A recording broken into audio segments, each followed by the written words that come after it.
शिवधारा। जय जय शिवधारा। इंसान जो भी काम करता है उसके पीछे कहीं तो भी उसकी आगे की, भविष्य की, फ्यूचर की रणनीति, प्लानिंग होती है और होनी भी चाहिए। लेकिन थोड़ा इसको समझना है कि प्लानिंग हमारी कैसी होनी चाहिए, क्योंकि जैसे कुछ काम अभी के लिए जरूरी है, फिर अभी रिजल्ट भी चाहिए। कुछ काम का रिजल्ट, परिणाम थोड़े समय के बाद आता है। कुछ काम का परिणाम बहुत देरी से आता है और इसको चौथी श्रेणी में लें तो बहुत ही देरी से आता है। जैसे प्यास लगी है तो अभी के अभी हमें पानी चाहिए, जितनी ज्यादा प्यास उतना जल्दी पानी चाहिए। लेकिन केवल अभी के लिए पानी नहीं चाहिए, 3 घंटे के बाद और पानी की प्यास लग सकती है, वो भी व्यवस्था हमें ही करनी होगी। फिर घर में हर काम के लिए, कपड़े धोने के लिए, स्नान करने के लिए, आदि आदि, फिर पीने के लिए पानी तो लगेगा ही। फिर टैंक चाहिए, लेकिन फ्रेश पानी चाहिए तो बोरिंग भी चाहिए, कोई न कोई नल कनेक्शन चाहिए आदि। ऐसे ही रोटी चाहिए हर 5-6 घंटे के बाद। सवेरे कुछ खा लिया तो दोपहर को चाहिए, दोपहर को खाई है तो रात को चाहिए, लेकिन कल भी चाहिए, परसों भी चाहिए, 1 साल के बाद चाहिए, 10 साल के बाद चाहिए, 50 साल के बाद चाहिए। फिर मुझे तो चाहिए, मेरे बुजुर्गों को, माता पिता को भी चाहिए, फिर मेरी आने वाली वंशजों को भी उसकी व्यवस्था करनी पड़ेगी, उनको भी रोटी चाहिए कम से कम। ऐसे ही हम जो भी काम करते हैं, जैसे शांति अभी भी चाहिए तो थोड़ा शोर कम हो, लेकिन कभी कभी शोर अच्छा लगता है, कोई फास्ट म्यूजिक चाहिए, नाचता हुआ चाहिए, लेकिन ये सब अभी के लिए है।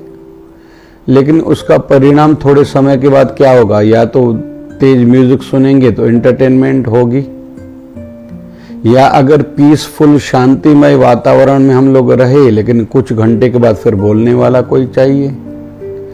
फिर उसके बाद हमारे जीवन पर इसका क्या इम्पैक्ट पड़ेगा। कुछ लोग इतना शांत रहते हैं, चुप रहते हैं कि बोर लगने लगते हैं।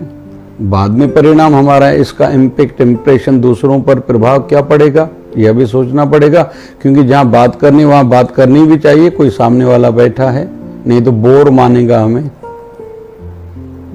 लेकिन अभी तो हो गया, फिर हम अच्छा भी बोलें कि वो हमारे लिए अच्छा कुछ इम्पैक्ट, प्रभाव लेके जाए, ना कि कहे कि ये फजूल का व्यक्ति है, इसको नॉलेज नहीं है, इसको ज्ञान नहीं है, ये तो ऐसा ही है जैसा हमने सोचा था, ये वैसे तो नहीं है। फिर आगे वो हमारे लिए थिंकिंग बनाएगा, एक अपनी सोच बनाएगा, और सदा के लिए कहीं कहीं हो जाता है इस समाज में, इस नगर में हमें रिश्ते ही नहीं करने, व्यापार ही नहीं करना, अमुक देश अच्छा ही नहीं है, उसके लोगों से दूर रहा करो। सदा के लिए एक गलत सोच, एक धारणा बन गई, बिलीव बन गया। तो इस सब बिंदुओं पर समझना होगा। जैसे पैसा आज तो चाहिए ही घर चलाने के लिए, गाड़ी में पेट्रोल भराना है, बच्चों को पढ़ाना है, घर की चीजें लानी हैं, लेकिन कल के लिए भी चाहिए, कल भी यही चीजें लगेंगी। फिर भगवान न करे कोई घर में बीमारी आ जाए तो हेल्थ इंश्योरेंस जरूरी है। फिर साथ साथ में लाइफ इंश्योरेंस भी जरूरी है। भगवान न करे कोई घर का कमाने वाले को कुछ हो जाए तो लाइफ इंश्योरेंस होगी, कुछ न कुछ तो उनको मिलेगा।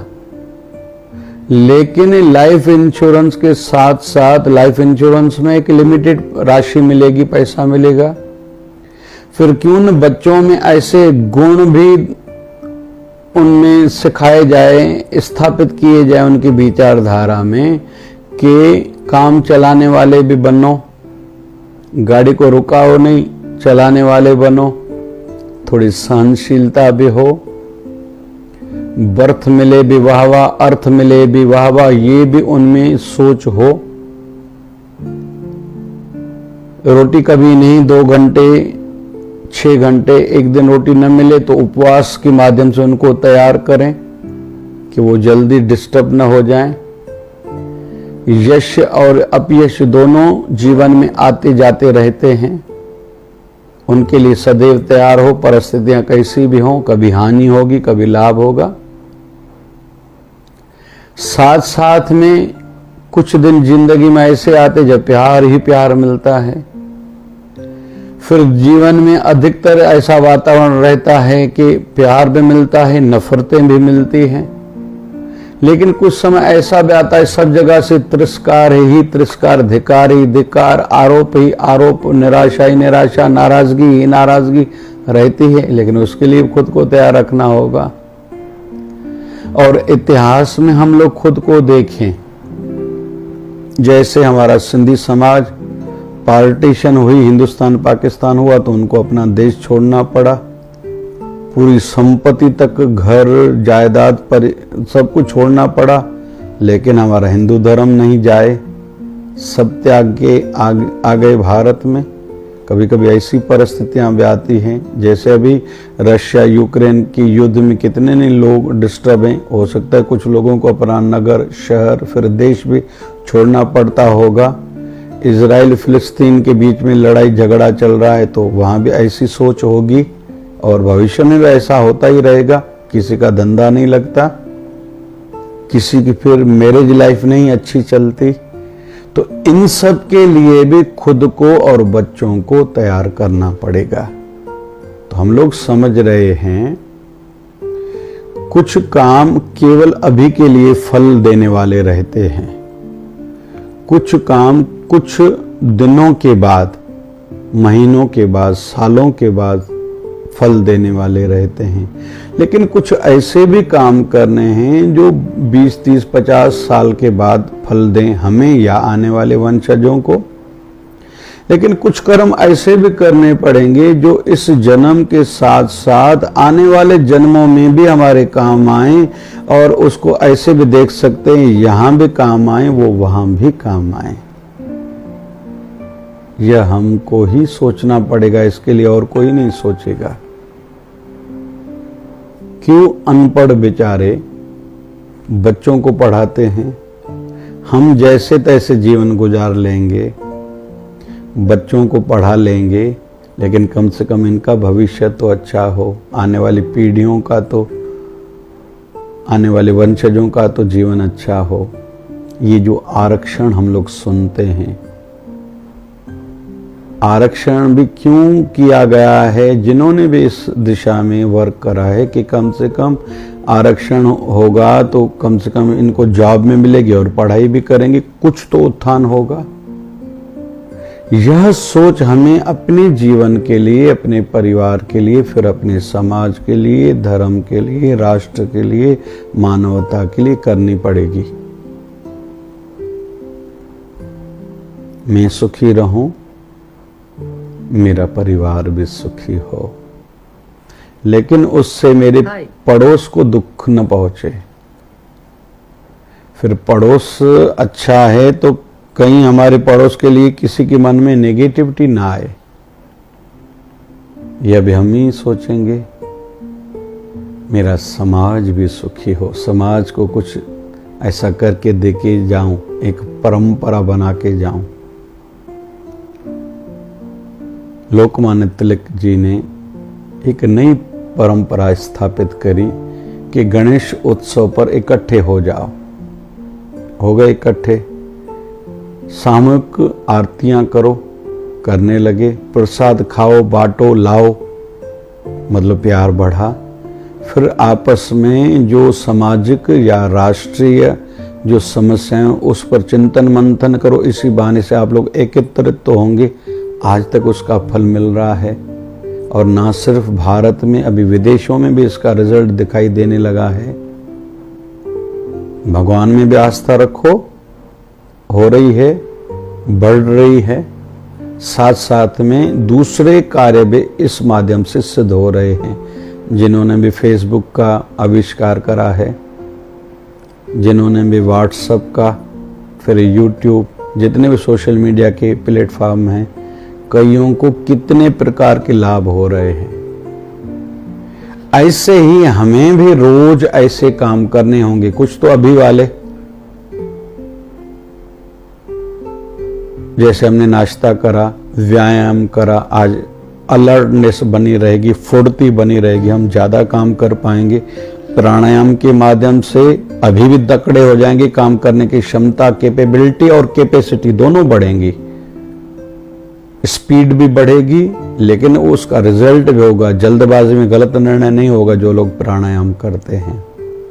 फिर इसका इम्पैक्ट, भूख बढ़ेगी, नींद अच्छी आएगी, डिसीजन पावर हमारा स्ट्रांग होगा और आयु भी बढ़ेगी। मन शांत होगा तो गलत काम हमसे नहीं होंगे। हम आने वाले जन्मों के लिए और परलोक के लिए भी कुछ न कुछ करेंगे। अच्छाई अच्छी लगेगी, सच्चाई सच्ची लगेगी, शुभ कर्म स्थायी लगेगा, परमानेंट फल देने वाला हमें लगेगा। और बुरे कर्म का परिणाम बुराई है, बुरे काम से खुद को बचाना, ऐसी सोच बनेगी। तो प्राणायाम से इतना ही लाभ है। फिर शिष्टाचार, संस्कार वाला जीवन, अच्छी सोच। हम काम करेंगे, किसी को प्रणाम किया, अभिवादन किया, हरिओम राम राम कहा, जय शिवधारा कहा, खुद को अच्छा लगा, सामने वाले को हम शिष्टाचारी लगे। अभी वो जहाँ जाएगा हमारे लिए चर्चाएं करेगा। राम राम मुख से निकला, हरिओम मुख से निकला, जय शिवधारा मुख से निकला, तो भगवत नाम भी जप हमारा हो गया। दुख कटेंगे, बीमारियां कम होंगी, संकट दूर होंगे, बाधाएं दूर होंगी, अंत अच्छा, परलोक संवरेगा। तो केवल फायदा ही फायदा है। संयमित जीवन, महात्मा गांधी जी ने संयमित जीवन जिया, प्राकृतिक चिकित्सा के आधार पर जीवन जिया। कम खाए थे, ज्यादा जीवन जिए थे, बड़े बड़े डिसीजन लेने पड़े थे, बड़े बड़े निर्णय लिए, ठीक परिणाम आया। शरीर लगभग निरोगी था, इतना तेजी से चलते थे, कहीं जीवन में थके नहीं, कहीं रुके नहीं। आधार था संयमित जीवन। किताब भी लिखे, भारत के भविष्य के लिए भी सोचा था, राम राज्य की भी बात करी थी। तो ऐसा सब संभव है। कुछ कुछ जीवन में ऐसे गुण अपनाएं, कुछ तो टेम्पररी वाले अपनाएं, कुछ ऐसे काम करें जो अभी के लिए जरूरी है, जैसे मैंने पानी की और भोजन की बात कही थी। फिर शिष्टाचार ऐसा गुण है, अभी भी फायदा है, बाद में भी सदा के लिए भी। हम लोग संतों की कथाएं गाते हैं कि संत एकनाथ जी महाराज को बिच्छू ने जब नदी में स्नान करने गए थे, डंक मारा था, छोड़ दिया, निकाला, फिर डंक मारा, छोड़ दिया, तीसरी बार निकाला, डंक मारा, छोड़ दिया। ऐसे 7 बार करने के बाद 8वीं बार करके बाहर निकाला। तो किसी ने कहा महाराज जी ऐसा क्यों किया? तो संत एकनाथ जी महाराज ने कहा था, मैं देख रहा था ये तुच्छ जीव बिच्छू डूब रहा है, मैं इसको बचा रहा हूं, कितनी बार तक ये अपने स्वभाव को बनाए रखता है। मैंने देखा ये स्वभाव में बदलाव नहीं ला रहा, भले मर रहा है लेकिन अपने स्वभाव में बदलाव नहीं ला रहा डंक मारने का, तो मैं बचाने का स्वभाव क्यों छोड़ूं?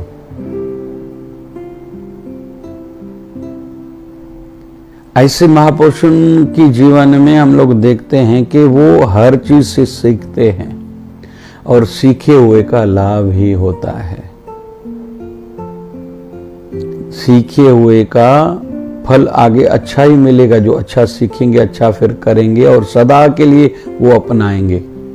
Honesty is the best policy.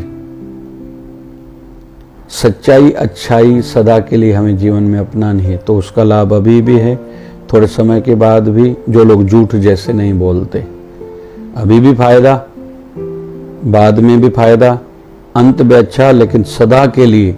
आज तक हम लोग राजा हरिश्चंद्र को याद कर रहे हैं, सतयुग में हुआ है। प्रहलाद में दृढ़ता का गुण था। कुंभारन के माध्यम से विश्वास आ गया कि हरि व्यापक है सर्व समाना, ये गांठ बांध ली। फिर पिता ने, हिरण्यकश्यप ने, कितने ने उस पर जुल्म ढाए। पहाड़ पर से फेंकाया गया था, पत्थर बांध के पानी में फेंकाया गया था, मस्त हाथी को शराब पिला के मस्त करके उसको शरीर को रस्सी बांध के उसके नीचे कुचल के उसको मरवाने का प्रयास किया गया था। लेकिन अंत खंभे में बोले इसमें हरि है, बोले हाँ है, तो उससे भी उसको डर नहीं लगा था, दृढ़ता बनी रही थी। तो केवल एक अच्छे गुण धारण करने से कितने लाभ हुआ। महात्मा गांधी जी को माँ ने कहा था विदेश जा रहे हो, वहां व्यभिचार बहुत है लेकिन तुम्हें नहीं करना, शराब बहुत है तुझे नहीं पीना, नॉनवेज खाते तुम्हें नहीं खाना। उन्होंने गांठ बांध ली थी और उसका परिणाम कितना। बचपन में राजा हरिश्चंद्र को और भगवान बुद्ध को पढ़ा था, भगवान बुद्ध से ले लिया था महात्मा गांधी जी ने अहिंसा, तो अंत घड़ी तक अहिंसा पर आधारित था। लेकिन महात्मा गांधी अगर हिंसा का सहारा लेते थे, पता नहीं आज क्या रिजल्ट परिणाम दिखाई देता था। फिर मां ने कहा था, बचपन में राजा हरिश्चंद्र की नाटिका देखी थी तो आजीवन सत्य को अपनाया था। हमारे गुरुदेव 1008 सदगुरु स्वामी शिव भजन जी महाराज, अपने गुरुदेव ने जब आयु शरीर की थी 17 साल, 2 महीने गद्दी पर बैठाने के बाद गुरुदेव ने शरीर त्यागा था। 2 महीने का आश्रय मिला था। जो जो वचन गुरु जी ने कहे सदगुरु स्वामी गोविंद भजन जी महाराज ने, हमारे गुरुदेव 1008 सदगुरु स्वामी शिव भजन जी महाराज ने जीवन भर उन वचनों को छोड़ा नहीं, उस आधार पर जीवन जीते रहे। यही प्रयास शिवधारा मिशन फाउंडेशन भी कर रहा है। सदगुरुदेव भगवान की आज्ञा थी भक्ति को बनाए रखो, प्रभु कृपा से भक्ति बनी हुई है। परोपकार का कार्य रोज करो, प्रयास किया जाता है, रोज कोई न कोई शुभ कार्य होता रहे। सत्संग को बनाए रखो, 3 टाइम शिवधारा आश्रम में सत्संग चलते हैं। सब किसी को इतना प्यार दो, उनको अपनापन लगना चाहिए कि हम अपने घर में आए हैं, अपनों के बीच में आए हैं। ये गुरुदेव भगवान के जीवन में भी ऐसा लगता था, भले कोई किस भी संत पंथ से जुड़ा हुआ हो, लेकिन उसको ऐसे लगता था बाबा शिवभजन जी भगवान हमारे ही गुरुदेव हैं, इनमें और हमारे गुरुदेव अंतर नहीं है, ये अपने हैं। हमें इनके यहाँ रहना है, ठहरना है, पूछना है, इनसे प्यार करना है, ज्ञान लेना है। और ऐसा हुआ, और अभी तक उस परंपरा को शिवधारा मिशन फाउंडेशन की ओर से हर सेवा कार्य में बनाए रखने का प्रयास किया जा रहा है। तो हम लोग जैसे व्यायाम करते हैं, एक्सरसाइज करते हैं, वॉकिंग करते हैं, परहेज करते हैं, ये इस जन्म तक काम आने वाली है। लेकिन भजन, सत्संग, सेवा इस जन्म के साथ, इस जन्म के बाद और परलोक में भी काम आएगी। और ऐसे ही दान भी, व्रत भी इस जन्म में भी काम आएंगे। आज भी फल मिलेगा, कल भी, अंत में भी, परलोक में भी। जैसे आज किसी का अमीर घर में, धनवान घर में जन्म हुआ है, मतलब पिछले जन्म में दान करा था। उसके विपरीत आज कोई जन्मा है, आंखों से देख नहीं पाता बेचारा, कानों से सुन नहीं पाता, मंद बुद्धि है, मतलब पिछले जन्म के किसी न किसी दुष्कर्म का, पाप का फल भोग रहा है। बुद्धि से सदुपयोग नहीं किया होगा, इसलिए मंद बुद्धि हुआ है, समझ काम नहीं करती इस जन्म में। पिछले जन्म में आंखों से बहुत बुरा काम किया होगा, इसलिए इस जन्म में अंधा बना है। कानों से फजूल का सुना होगा, इसलिए इस जन्म में उनके कान सुन नहीं पा रहे। आगे के लिए भी यही नियम है। दान करेंगे, आने वाले जन्मों में धनवान बनेंगे, शरीर से सेवा करेंगे, स्वस्थ शरीर मिलेगा। बुद्धि का सदुपयोग करेंगे तो हमें तीव्र बुद्धि, मेघा बुद्धि आने वाले जन्मों में भी मिलेगी। ये याद रख के कर्म करें। जय जय शिवधारा, जय जय